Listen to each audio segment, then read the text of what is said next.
दोस्तों, आप सभी का बहुत-बहुत स्वागत है आपके अपने YouTube platform victorious education academy of excellence पर। तो आज के इस वीडियो में जैसा कि आप लोग थंबनेल में देख चुके हैं, हम लोग पढ़ने वाले हैं मध्य प्रदेश का भौतिक विभाजन। तो इसमें हम पढ़ेंगे कि आखिर मध्य प्रदेश को भौतिक आधार पर कितने भागों में विभाजित किया गया है। इसी के साथ-साथ हम पॉसिबल क्वेश्चन क्या हो सकते हैं, वो भी इस वीडियो में देखने वाले हैं। तो चलिए बिना देरी किए वीडियो की शुरुआत करते हैं। तो जो मध्य प्रदेश है उसको भौतिक आधार पर 3 भागों में विभाजित किया गया है। भौतिक आधार पर 3 भागों में विभाजित किया गया है।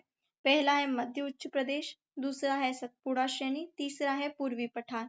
अब जो मध्य उच्च प्रदेश है उसको फिर 5 भागों में डिवाइड कर दिया गया है, जिसमें मध्य भारत का पठार, बुंदेलखंड का पठार, मालवा का पठार, रीवा पन्ना का पठार और नर्मदा वैली आता है। तो मध्य उच्च पठार अगर मैं बात करूं तो ये जो पूरा क्षेत्र है, ये जो पूरी चीजें आती है, ये मध्य उच्च पठार। एक मिनट रुकिएगा, एक मिनट रुकिए। ये मध्य उच्च पठार में आती है। ठीक है। फिर बघेलखंड श्रेणी जो पूर्वी पठार है वो बघेलखंड श्रेणी में, और सतपुड़ा मेकाल जो श्रेणी है ये सतपुड़ा श्रेणी के अंतर्गत आती है। सतपुड़ा श्रेणी को फिर से 3 भागों में डिवाइड किया गया है, जिसमें राजपीपला, महादेव श्रेणी और मेकाल श्रेणी आती है। तो सबसे पहले हम शुरुआत कर रहे हैं मध्य भारत का पठार से। तो ये वाला जो क्षेत्र है इसके बारे में जानकारी लेंगे कि यहाँ पर क्या क्या चीजें पाई जाती है, कैसी कैसी चीजें यहाँ पर होती हैं। तो मध्य भारत का जो पठार है उसकी स्थिति अगर देखें तो हमको स्थिति केवल पता होनी चाहिए, याद रखने वाली चीजें नहीं है, हम इतना याद नहीं रख पाएंगे। तो क्षेत्रफल की अगर मैं बात करूं, सबसे इम्पोर्टेंट क्षेत्रफल, तो 10.7% ये क्षेत्रफल है। मध्य प्रदेश के क्षेत्रफल में अगर हम बात करें मध्य भारत के पठार की, तो 10.7% है। ये अपने सिनॉप्सिस में लिखिए। निर्माण, इस पठार का जो निर्माण है वो मुख्यतः विंध्य शैल समूह के अपरदन तथा नदियों के निक्षेप से हुआ है। जो विंध्य शैल समूह है ना, उनके अपरदन के कारण, और नदियां जो है जैसे चंबल हो गई या फिर जो यहाँ पर अन्य नदियां पाई जाती हैं, वो जो निक्षेप यहाँ पर छोड़ के जाती है, उनसे इसका निर्माण हुआ है। संबंधित प्रमुख जिलों की अगर मैं बात करूं इसमें, तो नीमच, श्योपुर, मुरैना, भिंड, ग्वालियर और शिवपुरी यहाँ पर आता है। जलवायु की अगर मैं बात करूं तो यहाँ पर विषम जलवायु पाई जाती है, यानी ग्रीष्म ऋतु में तो बहुत गर्मी लगेगी और सर्दी में बहुत ज्यादा ठंड लगने वाली है, इसलिए यहाँ पर विषम जलवायु पाई जाती है। अगर वर्षा की बात करूं तो यहाँ पर केवल 50 से 75 सेंटीमीटर के आसपास वर्षा होती है, मतलब बहुत अल्प वर्षा वाला ये क्षेत्र होता है। वर्षा कम, गर्मी ज्यादा, ठंड भी ज्यादा। डन हो गया। वन की अगर बात करूं तो यहाँ पे शुष्क कटीले पर्णपाती वन पाए जाते हैं। मतलब जो कटीले वन नहीं होते, कांटेदार जो वन होते हैं जो अपनी पत्तियां गिरा देते हैं, वो वन यहाँ पर पाए जाते हैं, जिसमें खेर, बम्बूल, पलास आदि पाए जाते हैं। मिट्टी की अगर मैं बात करूं तो जलोढ़ और कछाड़ी मृदा पाई जाती है। अगर मैं मिट्टी की बात करूं तो जलोढ़ और कछाड़ी मृदा पाई जाती है। अब इसमें टेंशन लेने की बात ये नहीं है कि मैडम यार हम तो पहली बार पढ़ रहे हैं, हमको इतना कैसे याद रहेगा। आगे चल के जब हम मिट्टी पढ़ेंगे तो हमको सारे क्षेत्रों की मिट्टी अच्छे से याद हो जाएगी। वन जब पढ़ेंगे तो ये चीज हमको पढ़ने की जरूरत भी नहीं पड़ेगी। या इस पार्ट का उद्देश्य क्या है पता है आपको? इस पार्ट का उद्देश्य ये है कि व्यक्ति के माइंड में एक रूपरेखा बना देना कि अच्छा इस क्षेत्र में ऐसी ऐसी चीजें पाई जाती हैं। आगे चल के हम पूरी डिटेल में जलवायु भी पढ़ेंगे, वर्षा भी पढ़ेंगे, झीलों के बारे में भी जानकारी डिटेल में लेने वाले हैं हम लोग फसल भी डिटेल में पढ़ेंगे कि किस क्षेत्र में कौन सी फसल पाई जाती है। बस ये एक बेसिक है जो आपको थोड़ा सा, इतना बेसिक तो पता ही होना चाहिए आगे के पार्टों को पढ़ने के लिए। सरसों, ज्वार, तिल और गेहूं इस क्षेत्र में होते हैं। प्रमुख नदियां कौन सी है जिनके निक्षेपों से ये क्षेत्र बना है? चंबल, सिंध, काली सिंध, पार्वती, कुआरी और सिप। अब नदियों में हमको इतनी नदियां कैसे याद होगी? जब नदियों वाला चैप्टर हम पढ़ेंगे तो इतनी अच्छी बढ़िया ट्रिक से हम लोग पढ़ेंगे कि हमको नॉर्मल सी बात है कि सारी चीजें याद हो जाएंगी। ठीक है। अगर विशेष की बात करूँ, ये चीज थोड़ी विशेष है, आप अपने उसमें लिखिएगा। आपने पहली चीज यहाँ से इस पार्ट से क्या याद रखी कि मध्य प्रदेश में इसका क्षेत्रफल कितना है, वो आपने सिनॉप्सिस में लिखा। दूसरी चीज, ये वाली चीज, विशेष वाली चीज आपको सिनॉप्सिस में लिखना है, क्योंकि ये सारी जो चीजें हम आगे चल के बढ़ने ही वाले हैं। तो अगर अभी आपको माइंड में रख लेना है कि अच्छा ऐसी ऐसी चीज यहाँ पर है, बाकी आगे चल के हम डिटेल में पढ़ेंगे ये सारी, पर इनको सिनॉप्सिस में लिखना है आपको। कि मध्य भारत का जो पठार है उसको सरसों की हांडी कहा जाता है, क्योंकि सबसे ज्यादा सरसों इसी क्षेत्र में होती है। ये बीहड़ प्रभावित क्षेत्र है, बिल्कुल लिखिए। मध्य भारत पठार या ग्वालियर चंबल पठार की सबसे ऊंची चोटी जो है वो टोंगरा 430 मीटर या 1411 फीट श्योपुर जिले में स्थित है। ये बहुत इंपॉर्टेंट चीज है, लिख लीजिए। इतना वाला जो चीज है आपको सिनॉप्सिस में लिखना ही लिखना है। ठीक है, मैं अपना पेन चेंज करती हूँ पहले, तो रुकिए। तो मध्य भारत को के पठार को सरसों की हांडी कहा जाता है, ये हमने सिनॉप्सिस में लिख लिया। ये बीहड़ प्रभावित क्षेत्र है, ये हमने हमारे सिनॉप्सिस में लिख लिया। मध्य भारत या ग्वालियर चंबल पठार की सबसे ऊंची चोटी टोंगरा है, ये हमने हमारे सिनॉप्सिस में लिख लिया। ठीक है, अब हम आगे बढ़ते हैं। अब अगर मैं बात करूं बुंदेलखंड के पठार की, देख लीजिए बुंदेलखंड के पठार को अब हमारे मैप में। तो जो मैं अगर बुंदेलखंड के पठार की बात करूं तो मध्य भारत के पूर्व में रीवा पन्ना के पठार के उत्तर पश्चिम में ये स्थित है। ठीक है, ये उसकी स्थिति है। ये मैं इसलिए नहीं पढ़ा रही हूँ क्योंकि इतना याद रख पाना किसी भी व्यक्ति के लिए संभव नहीं है, तो ना ही पढ़े तो भी अच्छा है। अगर मैं निर्माण की बात करूं तो बुंदेलखंड पठार का निर्माण नीच चट्टानों के अपरदन से हुआ है। बिल्कुल अपने सिनॉप्सिस में लिख लीजिए कि हम आगे चल के नीच चट्टाने भी पढ़ेंगे, लेकिन अब ये लिख लीजिए कि बुंदेलखंड के पठार का जो निर्माण है वो नीच चट्टानों के अपरदन से हुआ है। अगर मैं क्षेत्रफल की बात करूं तो वो हम हर चीज में लिखना ही है हमको सिनॉप्सिस में, तो ये 7.7% है। कितना है? 7.7% है। संबंधित जिले दतिया, सागर, अशोकनगर, टीकमगढ़, निवाड़ी और छतरपुर पन्ना होते हैं। इसके जलवायु की अगर बात करूं तो वही अधिक गर्म और शीत अधिक होती है। यहाँ पर सर्दी ज्यादा, गर्मी भी ज्यादा। जब जलवायु पढ़ेंगे ना तो हम 4 भागों में डिवाइड करेंगे हमारे क्षेत्रफल को इस तरीके से। तो उस समय जब आप पढ़ेंगे ना तो ये जो क्षेत्र आएगा ये ज्यादा गर्मी और ज्यादा ठंड वाले में ही आएगा। ठीक है, वर्षा की अगर बात करूं तो 75 से 100 सेंटीमीटर होती है। वन की बात करूं तो तेंदुपत्ता, महुआ, बबूल, खेर, नीम आदि पाए जाते हैं। मिट्टी की अगर बात करूं मैं तो लाल या काली मिट्टी यहाँ पर पाई जाती है। मिश्रित मृदा पाई जाती है क्योंकि लाल मृदा और जो काली मिट्टी है यहाँ पर मिश्रण हो जाता है उसका। प्रमुख फसल की बात करूँ तो गेहूं, ज्वार और तिल होती है। नदियां बेतवा, सिंध, धसान, उर्मिल, जामनी। और अगर प्रमुख खनिज की बात करूँ तो हीरा और चूना पत्थर यहाँ पर पाए जाते हैं। अब इसमें सिर्फ सिनॉप्सिस में कितना लिखना है आपको? ये क्षेत्रफल वाली चीजें लिखनी है। इसी के साथ ये कि नीस चट्टानों से इसका निर्माण हुआ। ये 2 चीज अपने सिनॉप्सिस में लिखिए। फिर सिनॉप्सिस में आपको लिखना है, अगर याद ना रहे तो, याद है तो फिर मत लिखिए, याद नहीं है ना तो फिर लिखना ही लिखना है। बुंदेलखंड की सबसे ऊंची चोटी सिद्ध बाबा है जो कि 1172 मीटर है। ये लिखिए, इंपॉर्टेंट चीज है कि हमने टोंगरा पढ़ ली है मध्य भारत की, बुंदेलखंड की हमने पढ़ ली है सिद्ध बाबा की चोटी 1172 मीटर। अब बुंदेलखंड की गंगा बेतवा नदी को कहा जाता है। किसको कहा जाता है? बेतवा नदी को बुंदेलखंड की गंगा कहा जाता है। ये इंपॉर्टेंट है, अगर याद ना हो आपको तो आप लिख लीजिए। मध्य प्रदेश का सर्वाधिक सूखा प्रभावित क्षेत्र बुंदेलखंड का पठार, ये बात तो हम सभी को पता ही है। तो इसमें से इंपॉर्टेंट चीज ये लिख ली हमने। इसके बाद में फिर बुंदेलखंड पठार में झांसी और सागर के मध्य समतल प्राय पेरिप्लेन मैदान पाए जाते हैं। ये बहुत इंपॉर्टेंट चीज है कि सागर जिला और जो झांसी है उसके बीच में कुछ एक मैदान पाए जाते हैं जिनको पेनेप्लेन कहा जाता है। तो वो मैदान पाए जाते हैं। इन मैदानों के बीच में छोटी छोटी पहाड़ियां जिन्हें टोर कहा जाता है, ये अपने सिनॉप्सिस में लिख लीजिए कि भाई यहाँ पर है हमारा सागर जिला, यहाँ पर है हमारी झांसी, इन दोनों के बीच में कुछ मैदान पाए जाते हैं और उनमें है कुछ पहाड़ियां, तो उनको कहा जाता है टोर। ठीक है, चलिए आगे बढ़ जाते हैं हम लोग।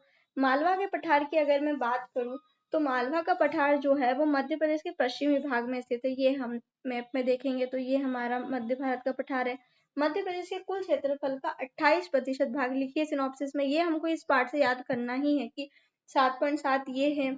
इसके बाद में फिर हम 10.7 इसको पढ़ चुके हैं, 28% हम इसको पढ़ चुके हैं कि मध्य प्रदेश का 28% भाग मालवा का पठार है।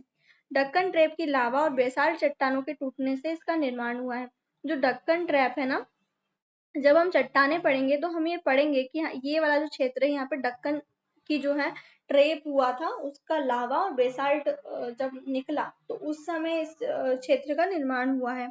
ठीक है, इसलिए यहाँ पर काली मिट्टी भी पाई जाती है। संबंधित जिले की अगर बात करूँ तो इंदौर, उज्जैन, देवास, अगरमालवा, रतलाम, धार और झाबुआ है। जलवायु की अगर मैं बात करूँ तो समशीतोष्ण जलवायु, ग्रीष्म ऋतु में साधारण गर्म और शीत में साधारण ठंड पाई जाती है। अब ये मालवा का जो पठार है ना, मालवा का जो पठार है ये बेस्ट क्लाइमेट का है। मतलब यहाँ पर फाइयान जब आया था उसने सबसे दुनिया की सबसे बेस्ट जलवायु हमारे मालवा की कही है। क्योंकि यहाँ पर देखो जब गर्मी होगी ना तो साधारण गर्मी होगी, ठंड लगेगी तो वो भी साधारण लगेगी।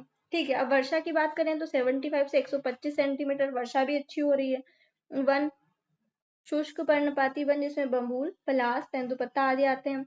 मिट्टी काली पाई जाती है, बता ही दिया मैंने क्यों पाई जाती है। सोयाबीन, कपास, गेहूं, ज्वार, मूंगफली यहाँ पर प्रमुख फसलें हैं। नदियों की बात करूँ तो चंबल, शिप्रा, पार्वती, गंभीर, खान और माही आदि नदियां यहाँ पर पाई जाती है। विशेष की अगर बात करूँ तो सबसे बड़ा प्राकृतिक क्षेत्र हम देख ही चुके हैं कि मध्य प्रदेश का 28% भाग है ये, तो मध्य प्रदेश का सबसे बड़ा प्राकृतिक क्षेत्र है ये। इसे गेहूं की डलिया भी कहा जाता है, ये लिख लीजिए सिनॉप्सिस में आप। एक तो 28% हमने लिख लिया, दूसरा हमने लिख लिया कि बेस्ट क्लाइमेट हमने लिख लिया। तीसरी चीज हम लिखेंगे बास्केट ऑफ वेट। ठीक है। अब कर्क रेखा मालवा के मध्य से गुजरती है, ये हम पढ़ चुके हैं, 14 जिले हम पढ़ चुके हैं।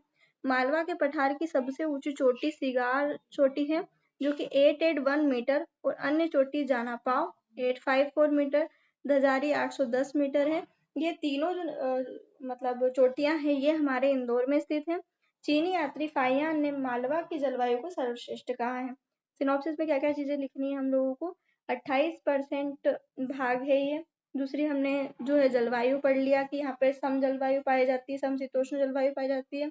तीसरा हम अगर हमको याद ना रहे कि सबसे बड़ा प्राकृतिक क्षेत्र है तो वो गेहूं की डलिया हमने लिखा। तीसरा ये इंपॉर्टेंट चीज है, ये अपने सिनॉप्सिस में लिखिए। प्लस कितनी ऊंची चोटियां हैं वो भी, कि सबसे ऊंची चोटी तो सिगार है 881 मीटर, जाना पाओ 854 मीटर, धजारी 810 मीटर, ये तीनों चीजें हमको लिखनी है। अब हम आ गए हैं रीवा पन्ना के पठार पे। तो ये जो रीवा पन्ना का पठार है, बुंदेलखंड के पठार के दक्षिण पूर्व में और बघेलखंड के पश्चिम में स्थित है। रीवा पन्ना के पठार मध्य प्रदेश के कुल क्षेत्रफल का 10.36% है। ये कितना है? 10.36% ये है। रीवा पन्ना के पठार का जो निर्माण है वो विंध्य शैल समूह के अपरदन से हुआ है। रीवा पन्ना का जो पठार है उसका निर्माण जो है विंध्य शैल समूह के अपरदन से हुआ है। रीवा पन्ना, कटनी, उमरिया, सतना, दमोह जिला यहाँ पर शामिल होते हैं। जलवायु की बात करूँ तो साधारण गर्म और शीत ऋतु में अधिक ठंडी होती है। ये जब जलवायु हम पढ़ेंगे ना तो हमको अच्छे से चीज समझ आ जाएगी कि ऐसा क्यों है। तो साधारण गर्म, यहाँ पर गर्मी साधारण होगी लेकिन ठंड बहुत लगती है। ठीक है। इस क्षेत्र में वनों में बांस, तेंदुपत्ता, शीशम, खेर आदि पाए जाते हैं। मिट्टी की बात करूँ तो मिश्रित मिट्टी यहाँ पर पाई जाती है। हमने यहाँ पर बुंदेलखंड में भी मिश्रित मिट्टी पढ़ी है। नदियों में टोन्स, केन, बीहड़, महाना और बिछिया है। फसल की अगर मैं बात करूँ तो गेहूं, चावल, तिल है। खनिज में चूना पत्थर, गेरू और हीरा है। इसमें क्या चीज लिखना है? 10.36 हमने लिख लिया है। दूसरा, इसका निर्माण विंध्य शैल समूह के अपरदन से हुआ है, ये हमने लिख लिया। फिर हम विशेष में क्या लिखेंगे? विशेष इंपॉर्टेंट है कि इसको विंध्यन कगारी स्कार्पलैंड भी कहा जाता है। विंध्यन कगार या फिर स्कार्पलैंड भी कहा जाता है। क्यों कहा जाता है? क्योंकि यहाँ पर विंध्याचल पर्वत का कटा छठा पार्ट पाया जाता है, मतलब उसका अपरदन हो चुका है विंध्याचल पर्वत का, इसलिए यहाँ इसको विंध्यन कगार या फिर स्कार्पलैंड कहा जाता है। अब इस क्षेत्र की सबसे ऊंची चोटी है गुडविल पीक या फिर सद्भावना चोटी, जो कि 752 मीटर है। ये अपने सिनॉप्सिस में स्पेशली लिख लीजिए कि गुडविल पीक की ऊंचाई क्या है? 752 मीटर है, जो कि दमोह में स्थित है।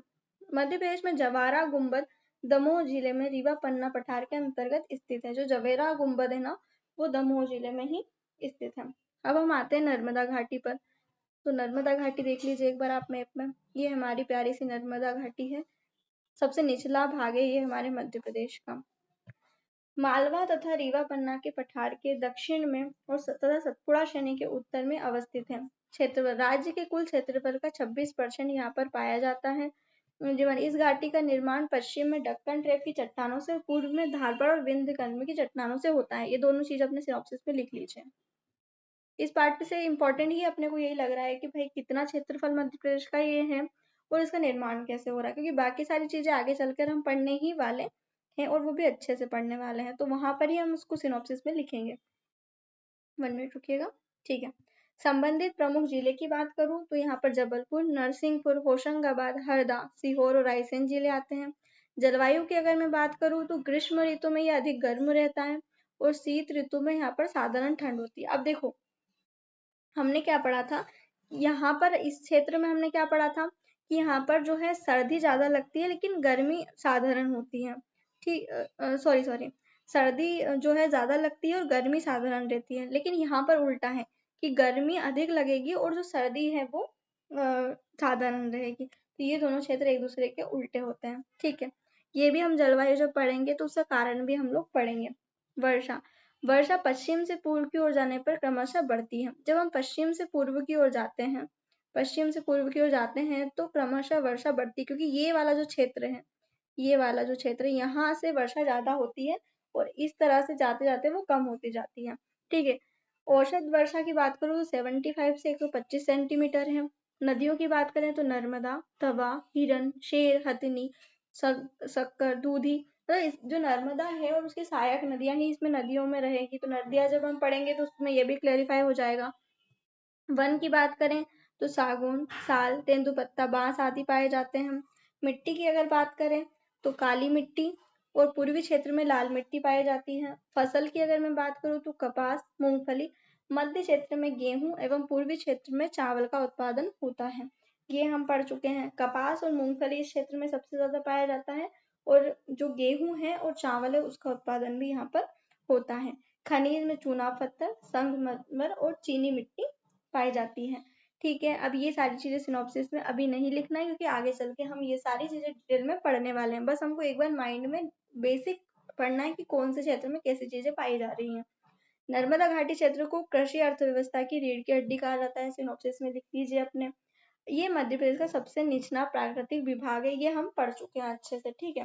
कि सबसे निचला प्राकृतिक विभाग कौन सा है हमारा, नर्मदा जी वाला है, नर्मदा वैली है मतलब। और कृषि अर्थव्यवस्था की रीढ़ की हड्डी इसको कहा जाता है। अब कंफ्यूजन यही होती है, अगर आपसे पूछ लिया जाता है कि भैया कृषि अर्थव्यवस्था की रीढ़ किसको कहा जाता है, तो व्यक्ति यहाँ पर कंफ्यूज हो जाता है, वो मालवा लगा के आ जाता है, लेकिन इसका जवाब नर्मदा घाटी होता है। चलो सतपुड़ा मैकाल श्रेणी, ये देख लीजिए सतपुड़ा मैकाल श्रेणी।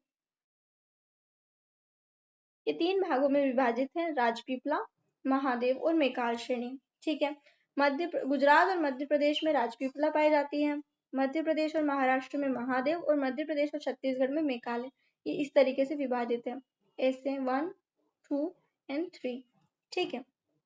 इसके बाद में फिर हम आते हैं स्थिति में। तो सतपुड़ा मैकाल श्रेणी नर्मदा घाटी के दक्षिण में समानांतर स्थित है। इसके फिर बाद में फिर ये जो क्षेत्र है 11% है कुल मध्य प्रदेश का, इसको सिनॉप्सिस में लिख लीजिए। जलवायु साधारण गर्म, शीत ऋतु में अधिक ठंडा, ठीक है। अब ग्रीष्म ऋतु में यहाँ पे साधारण गर्मी होती है, लेकिन शीत ऋतु में अधिक यहाँ पर ठंड लगती है। ये हम जलवायु जब पढ़ेंगे ना तो आपको जलवायु बहुत अच्छे से सारे एरिया की याद हो जाएगी। अभी याद नहीं भी हो रही है तो कंफ्यूज होने की या डरने की जरूरत नहीं है। निर्माण दक्कन ट्रैप से हुआ है, हम पढ़ चुके हैं मालवा का, और इस क्षेत्र का निर्माण जो है वो दक्कन ट्रैप से हुआ है। उसके साथ साथ धारवाड़ क्रम की जो चट्टानें, यहाँ पर धारवाड़ क्रम की चट्टानें पाई जाएगी। जब हम चट्टानें पढ़ेंगे ना, जब हम चट्टानें पढ़ेंगे तो यहाँ पर धारवाड़ क्रम की चट्टानें पाई जाएगी, तो उससे हमको ये चीज अच्छे से याद हो जाएगी। प्रमुख जिलों की बात करें तो बालाघाट, सिवनी, छिंदवाड़ा, खंडवा, खरगोन, बुरहानपुर, बड़वानी पाया जाता है। पश्चिमी भाग में लगभग 75 सेंटीमीटर और पूर्वी भाग में यहाँ पर वर्षा 150 सेंटीमीटर तक होती है। यहाँ देखो, एक मिनट में इसको क्लियर करती हूँ और फिर हम वर्षा समझते हैं। वर्षा को तो मैं समझा ही देती हूँ एटलीस्ट यहाँ पर, 1 मिनट रखिएगा, चलो वेट। देखो ये है हमारा मध्य प्रदेश, और मध्य प्रदेश में क्या है, ये वाला जो क्षेत्र है यहाँ पर वर्षा होती है अत्यधिक। जब हम ऊपर से नीचे जाते हैं तो वर्षा होती जाती है कम, और जब हम पूर्व से पश्चिम जाते हैं तो वर्षा होती जाती है कम। ये वाले एरिया में बहुत वर्षा हो रही है, लेकिन वहीं ये बड़वानी वाला क्षेत्र जो है वहां पर कम वर्षा हो रही है। इस एरिया में बहुत वर्षा हो रही है, वहीं यहाँ पर जो वर्षा है वो बहुत कम हो रही है। तो इस हिसाब से हम जब जलवायु पढ़ेंगे तो बहुत अच्छे से वर्षा को समझेंगे। इस क्षेत्र की प्रमुख नदियां ताप्ती है, बेनगंगा है, शक्कर है, दूधी, पेंच, वर्धा, बावनथड़ी है। ताप्ती और उसकी सहायक नदियां, साथ ही साथ जो बेनगंगा है, वर्धा है, ये सारी नदियां और कुछ एक नर्मदा की सहायक नदियां भी इसमें आएंगी। इस क्षेत्र में छिछली काली मिट्टी और लेटराई मिट्टी की अधिकता है। अब ये हम जब मिट्टी पढ़ेंगे हमको अच्छे से याद हो जाएगा, अभी टेंशन लेने की आवश्यकता नहीं है। अभी सिर्फ हमको यहाँ पे ये याद रखना है कि ये 11% क्षेत्र मध्य प्रदेश का है। बाकी कोई भी चीज आपको सिनॉप्सिस में अभी नहीं लिखना है। पूर्वी या फिर जो बघेलखंड का जो पठार है, ये वाला जो क्षेत्र है, यहाँ की क्या विशेषताएं हैं। ये मध्य प्रदेश के पूर्वी भाग में स्थित है। अक्षांशीय विस्तार नहीं याद करना है। क्षेत्रफल 7% है। अब मैं एक साथ जब आपको क्षेत्रफल पढ़ाऊंगी ना, उस समय क्षेत्रफल भी आपको याद हो जाएगा, ठीक है। निर्माण आद्य महाकल्प के शैल समूह से हुआ है। ये इंपॉर्टेंट है, ये आपको सिनॉप्सिस में लिखना है, क्योंकि कंफ्यूज हो जाओगे आप आगे चल के कि आद्य महाकल्प के जो शैल समूह है उससे इसका निर्माण हुआ है। संबंधित जिले देखें तो सिंगरौली, सीधी, रीवा, शहडोल है। ग्रीष्म ऋतु में साधारणतः गर्म और शीत ऋतु में अधिक ठंडी यहाँ पर होती है।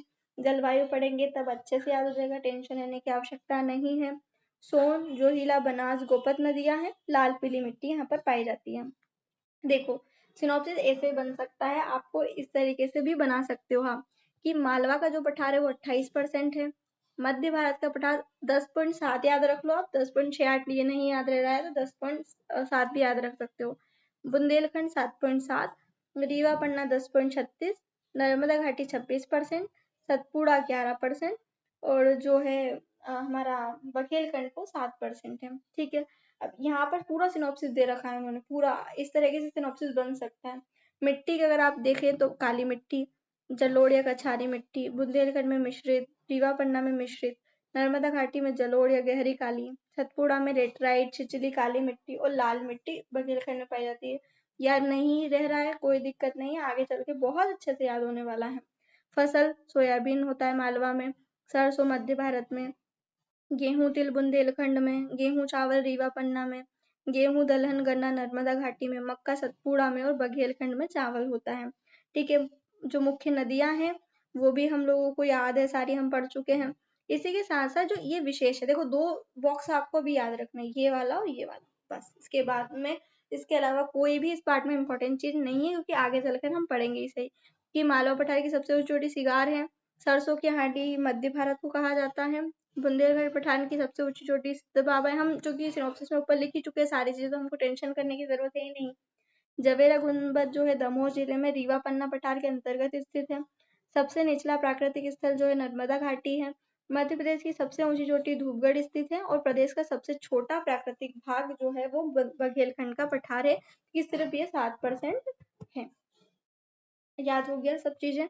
और इस पार्ट में मतलब याद रखने वाली ज्यादा चीजें थी भी नहीं, क्योंकि आगे चल के हम सारी चीजें पढ़ने ही वाले हैं।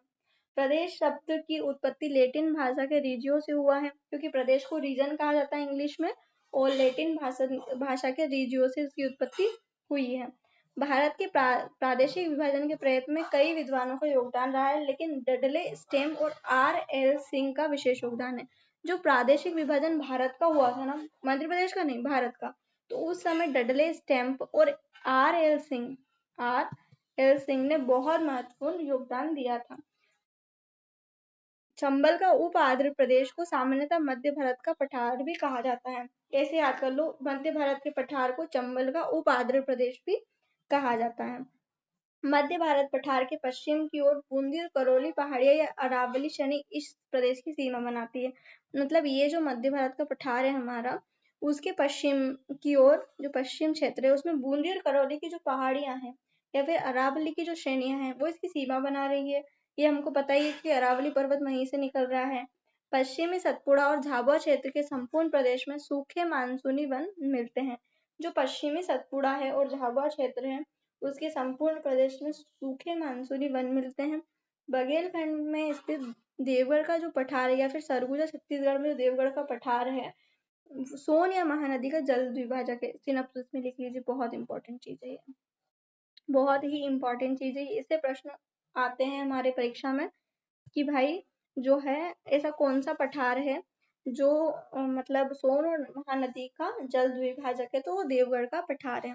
रीवा पन्ना का पठार, दूसरा नाम विंध्य का पठारी प्रदेश भी इसको कहा जाता है। रीवा पन्ना का जो पठार है ना उसको विंध्य का पठारी प्रदेश भी कहा जाता है। सिनॉप्सिस में लिख लीजिए। ये मैं बता ही चुकी हूँ आपको कि फाइयान ने मालवा की जलवायु को सर्वश्रेष्ठ कहा था। कर्क रेखा मालवा को 2 भागों में बांटती है, हम पढ़ ही चुके हैं। सतपुड़ा सिडनी मध्य प्रदेश की दक्षिणी सीमा का निर्धारण करती है, पता है हमको। चंबल नदी ने उत्खाद हिस्सागरी बीहड़ का निर्माण किया, ये इंपॉर्टेंट है। अगर जो व्यक्ति पहली बार पढ़ रहा है इस बुक को वो ये लिख ले कि बीहड़ का निर्माण कौन सी नदी करती है, तो वो हमारी चंबल नदी है। और जो पुराने बच्चे वो तो इस चीज से परिचित होंगे ही। विंध्याचल पर्वत श्रेणी नर्मदा और गंगा नदी के मध्य जल विभाजक के रूप में है, ये भी लिख लीजिए आप। दो चीज जल विभाजक पढ़ लिए हमने, एक तो कौन, देवगढ़ का पठार, दूसरा विंध्याचल पर्वत नर्मदा और गंगा नदी के मध्य जल विभाजक का कार्य करते हैं।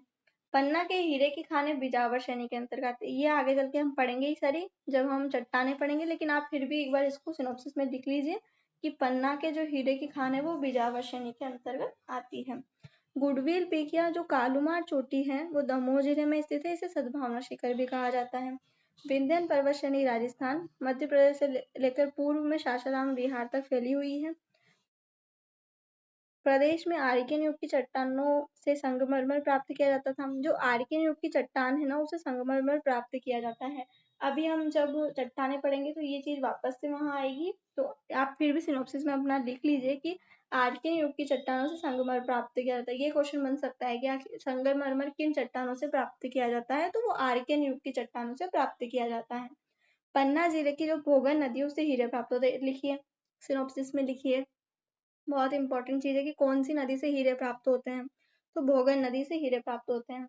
मझगवा पन्ना, हिनोता पन्ना, कटोरे सतना हीरे की खाने आगे चल के हम पढ़ेंगे ये सारी, ये मत लिखिए अभी सिनॉप्सिस में भले ही, पर ये लिख लीजिए कि भोगन नदी से हीरे प्राप्त होते हैं। ये हम अभी पढ़ के ही आए हैं कि बघेलखंड के पठार में चावल होते हैं, मालवा के पठार में सोयाबीन गेहूं, सतपुड़ा के पठार में मक्का, मध्य भारत में सरसों, बुंदेलखंड में गेहूं तिल, नर्मदा घाटी में गेहूं गन्ना और दाल होता है। मुख्य रूप से मध्य प्रदेश को 7 भौगोलिक भागों में बांटा गया है।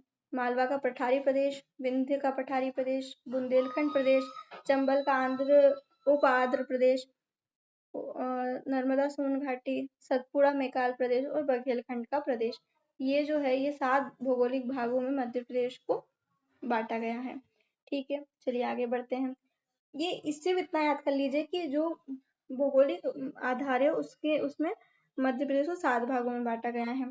साथ ही साथ नियोजन प्रदेश के आधार पर इसको 7 भागों में, प्रश्न यही बनेगा, ये नहीं पूछेगा कि कौन सा भाग शामिल नहीं, ये बनेगा कि नियोजन प्रदेश के आधार पर मध्य प्रदेश को कितने भागों में विभाजित किया गया है, तो 7 भागों में विभाजित किया गया है। कौन से 7 भाग है, देखो 4 तो महानगर है, ग्वालियर एग्रो प्रदेश, इंदौर एग्रो इंडस्ट्रियल प्रदेश, भोपाल कैपिटल प्रदेश और जबलपुर इंडस्ट्रियल फॉरेस्ट प्रदेश। ठीक है, फिर हमारे बुंदेलखंड और बघेलखंड दोनों साथ में, नर्मदा घाटी नदी और छिंदवाड़ा रिसोर्स जो प्रदेश है, ये 7 क्षेत्र ऐसे हैं जो नियोजन के आधार पर जिनको बांटा गया है। ठीक है, कैसे कैसे 4 महानगर और उनके अंतर्गत आने वाले जिले, साथ ही साथ बुंदेलखंड बघेलखंड, जबलपुर सॉरी नर्मदा घाटी और छिंदवाड़ा रिसोर्स प्रदेश।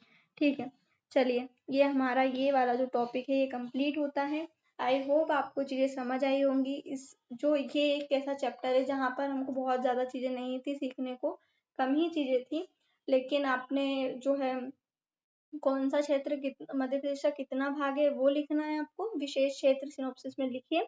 और जैसे ही आप ये वीडियो देखिए उससे पहले सिनॉप्सिस पढ़ के बैठिया करिए, तो आपको आगे चलकर कोई भी दिक्कत नहीं आएगी। हालांकि आप हर व्यक्ति का मन नहीं मानता है यार बाद में ही पढ़ लेंगे सिनॉप्सिस तो क्या है, तो उस मन को मनवाना है आपको, सिनॉप्सिस को रोज पढ़ना है। Thank you so much. I hope आपको ये वीडियो बहुत पसंद आया होगा। धन्यवाद। भारत माता की जय। जय हिंद, जय भारत।